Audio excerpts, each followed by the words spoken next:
कर्जमाफीसाठी दिलेल्या पैशांचं तुम्ही लग्न करता का, असा सवाल महाराष्ट्राचे कृषी मंत्री यांनी आत्ताच विचारला आहे।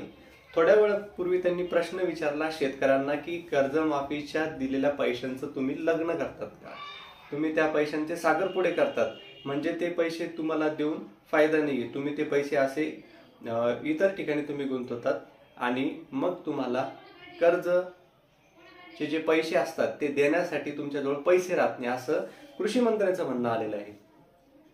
तुम्हाला एक काम सांगतो मी, तेवढं करायचं आज। एक पान घ्यायचं, त्याच्यावर लिहून ठेवायचं मजुरीचा खर्च, पिकाचा खर्च, ट्रॅक्टरचा खर्च, गाडीचा खर्च, त्याच्यानंतर जे तुम्ही औषधी घेतात त्याचा खर्च, त्याच्यानंतर तुम्हाला लागणारा सगळा खर्च जेवढा पण असेल तेवढा तो एका पेजवर लिहा आणि आपण सगळे मिळून तो घेऊन जो कृषी मंत्र्यांना देऊन त्यांना सांगू की आपण कर्जमाफीच्या दिलेल्या पैशांचा आपण काय करतो। नमस्कार शेतकरी मित्रांनो, मी इंडियन फेमस फार्मर आपल्या युट्यूब चॅनलमध्ये स्वागत करतो।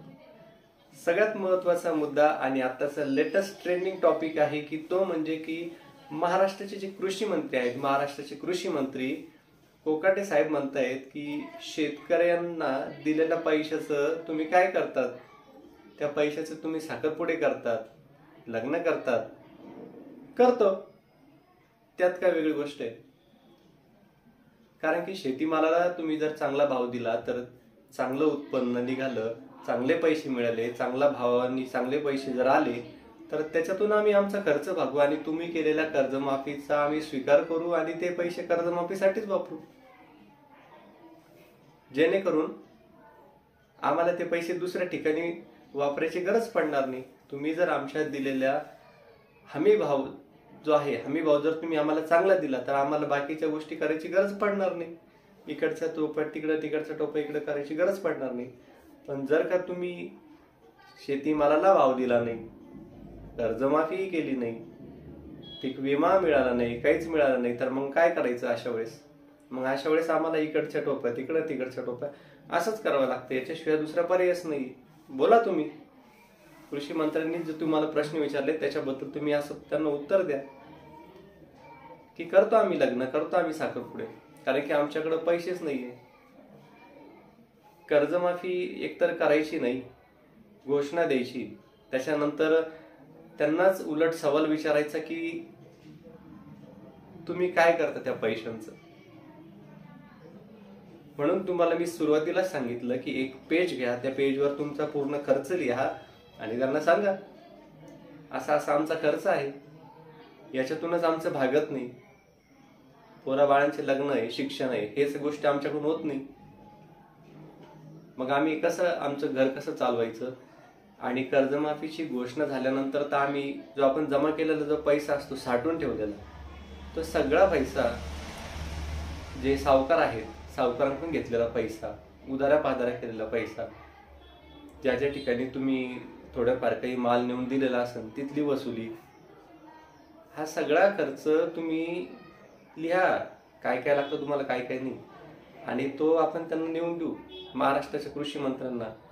एकतर पहिलंच एक वक्तव्य केलं आहे त्यांनी आणि त्याच्यानंतर आता हे दुसरं लगेच आहे एका पाठोपाठ। एक तर कर्जमाफीची तर गोष्टच नाही, एकतर तुम्ही म्हणतायत की मला कर्जमाफीचा अधिकारच नाही, तुम्ही कृषी मंत्री आहात, कृषी मंत्री आहात तुम्ही आणि तुम्हाला अधिकार कसं काय नाही? तुम्ही कृषी मंत्री आहेत त्या नात्याने तुम्ही महाराष्ट्राच्या मुख्यमंत्र्यांना सांगायला पाहिजे की साहेब तुम्ही शेतकऱ्यांची कर्जमाफी करा, मी कृषी मंत्री आहे, तुम्ही त्यांना हात जोडा, त्यांना सांगा, हात जोडून सांगा त्यांना कृषी मंत्री, मी कृषी मंत्री आहे, मला तुम्ही पद दिलंय, मग मी ते काय करायचं? शेतकऱ्यांची मदत करण्यासाठी तुम्ही आहेत, तुमचं काम शेतकऱ्यांना मदत करण्याचं आहे, तर मग तुम्ही मदत करा ना। मग तुम्ही मदत ह्याच प्रकारे करू शकता की साहेब तुम्ही शेतकऱ्यांची कर्जमाफी करा, दुसरी शेतकऱ्यांना कुठलीच मदत तुमची लागत नाही सध्या तरी, शेतकऱ्यांना फक्त तुमची एकच मदत लागते, ती म्हणजे की कर्जमाफी, कर्जमाफी आणि कर्जमाफी। सगळ्यात महत्त्वाचा मुद्दा, शेतकरी सरकारचा सर्वात महत्त्वाचा घटक असून त्याच्याशी अशी वागणूक, त्याच्याशी असं बोलणं, त्याला फक्त आश्वासन देणं, कर्जमाफी न करणं, ह्या गोष्टी घडायला नाही पाहिजे महाराष्ट्रामध्ये. खरं तर लाज वाटते सांगायला, हे असं बोलायला नाही पाहिजे, पण बोलावंच लागतं, असं बनवावंच लागतं व्हिडिओ. कारण की तसं लोकांना समजत नाही की हे काय चाललंय नेमकं. तर एकच सांगायचंय मला तुम्हाला व्हिडिओच्या माध्यमातून की तुम्ही एकतर आपण देऊ शकत नाही ना शेतकऱ्यांना, तर त्यांच्यासोबत त्यांच्यावर काही वक्तव्य बोलू नका. आज तुम्ही कृषी मंत्री आहात, पुढच्या 5 वर्षांनी दुसरं कोणीतरी असेल. कायम तुमचं हे पद असंच राहणार नाहीये. त्यामुळे तुम्ही असं बोलून तुम्ही हे घेऊ नका, बोलून ठेवू नका तुम्ही. किंवा कर्जमाफीचं बोलणं हे करू नका. कर्जमाफी तुम्ही बोला की आम्ही कर्जमाफी करतो आणि करा, पण ऍटलिस्ट असं बोलू नका. कारण की तुम्ही आज बोलले, परत दुसरं कोणीतरी येणार, त्यांच्यावर तो परिणाम पडेल, ते असं बोलणार. तर ह्या गोष्टी अशा सतत घडत राहणार. तर तुम्ही पॉझिटिव्ह वेने राहा. तुमच्याकडे बोलायला शब्दच नसेल तर तुम्ही शेतकऱ्यांना बोलूच नका. तुमचं जे काम आहे तेवढं करून तुम्ही तिथून निघून जा. पण शेतकऱ्यांना असं बोलणं योग्य नाही की तुम्ही त्या पैशांचं काय करता. एक तर म्हणजे जखमीवर तिखट मीठ लावण्यासारखे. एक तर ते परेशान झालेले आणि तुम्हाला एवढा मान सन्मान देतात. खरं तर निवडून आणणारी सगळी जनताचे शेतकरीच आहेत, तरी पण त्यांना एका मजुरासारखं, एखादा इंग्रज जसे वागत होतात तशासारखं ते तिथं तुमच्या समोर उभे आहेत आणि निवडून देणार तेच आहेत. तरी पण तुमच्या समोर ते नम्रतेने उभे आहेत आणि तुमच्याकडे ते एक भीक मागतायत की बाबा कर्जमाफी करा. किती बोला या गोष्टीवर. जेवढं बोललं तेवढं कमीच आहे आणि डोकं खराब व्हायचं काम. पण बोलाच लागतं. 5 ते 10 वर्ष कर्जमाफीची वाट पाहता आणि तोवर कर्ज भरत नाही. वाट पाहता म्हणजे खिशात पैसे नाही, तो वाट पाहणारच आहे. तुम्ही शब्द देऊन ठेवतात की आम्ही कर्जमाफी करू, निवडणूक आल्यानंतर असं करू, तसं करू, हे करू, ते करू. आम्ही वाट पाहणारच नाही. तुम्ही बोलू नका, आम्ही वाट पाहणार नाही. आम्ही आमचे कामं धंदे करून, आम्ही पैसे जमा करून आम्ही ते भरू. नाही शेतामध्ये तर दुसऱ्या शेतात जाऊन राहू, तिथून मजुरी करून पैसे जमा करून भरू. पण तुम्ही आश्वासनं दिल्यानंतर आम्ही वाट बघणार नाही तर काय करणार. शब्द देणारे तुम्हीच आहेत, शब्द घेणारे तुम्हीच आहेत, पैसे देणारे तुम्ही नाही. पैसे कमवणारे आम्हीच आहे आणि आमचेच पैसे आम्ही देणारे आम्हीच आहेत आणि मतदान करणारे आम्हीच आहेत आणि शिव्या ऐकून घेणारे आम्हीच आहेत. जितकं बोललं तितकं म्हणजे कमीच आहे व्हिडिओच्या माध्यमातून.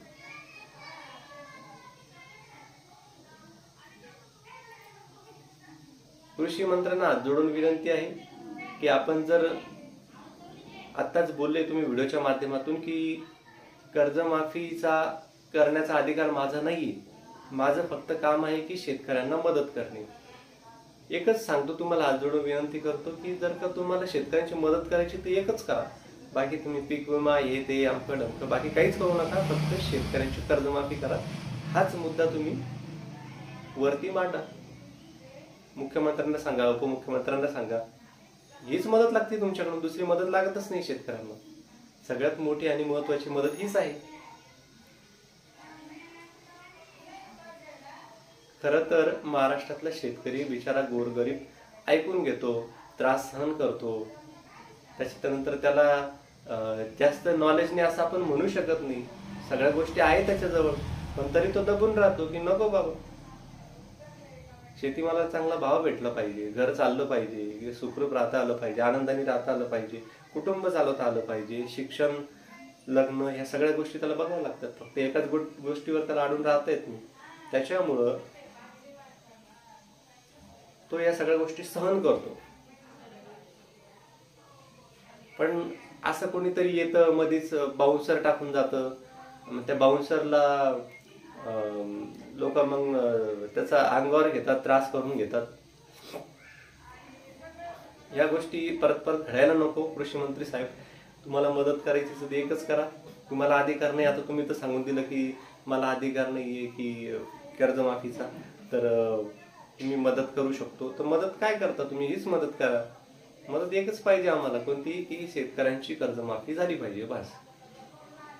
या विषयावर जास्त बोलणार नाही, कारण की तुम्ही आता सांगून ठेवलं की कर्जमाफी होणार निवडणुकीच्या वेळेस आणि आता सांगितलं की कर्जमाफी होणार नाही.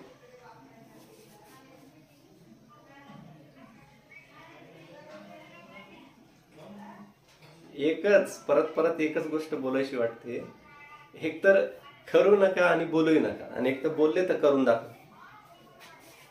कारण की संत तुकाराम महाराजांनी सांगितलंय की जैसा बोले तैसा चाले, त्याची वंदावी बाहुली.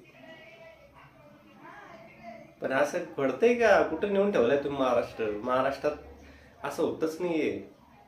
महाराष्ट्राचं जे स्ट्रक्चर होतं पहिले छत्रपती शिवाजी महाराजांच्या काळामध्ये, ते पूर्ण बदलून गेलेलं आहे.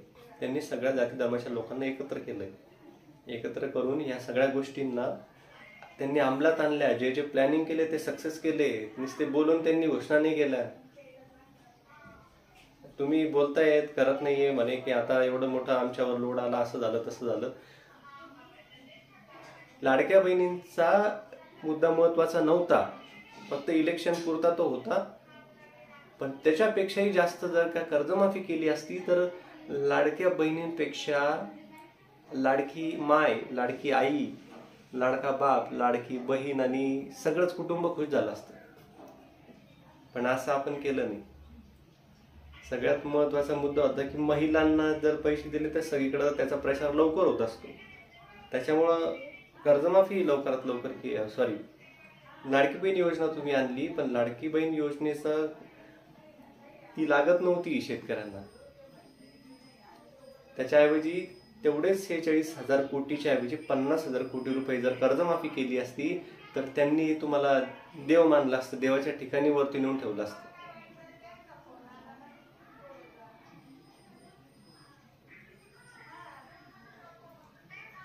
शेतकरी मित्रांनो, परत जर असा प्रश्न, असा सवाल तुम्हाला जर केला की तुम्ही दिलेल्या पैशांचं काय करता, तर तुम्हाला सांगितलं मी सुरुवातीलाच, एक लिस्ट बनवा की माझा मजुरीचा खर्च, ट्रॅक्टरचा खर्च, नांगरणीचा खर्च, औषधांचा खर्च, बियाणांचा खर्च, खतांचा खर्च, गाडी आपण जो माल नेऊन देतो त्याचा खर्च, सगळा खर्च काढायचा, लिहायचा आणि कृषी मंत्री साहेबांना नेऊन द्यायचं.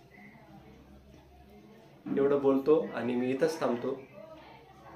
जय हिंद, जय महाराष्ट्र.